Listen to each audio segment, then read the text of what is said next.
X-Transbots have shown images of its youth version of their masterpiece scaled Misfire.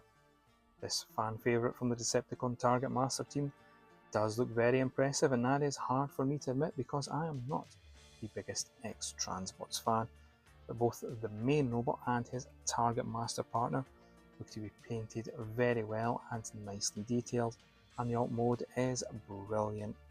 Will you be getting this figure? Let me know in the comments as always.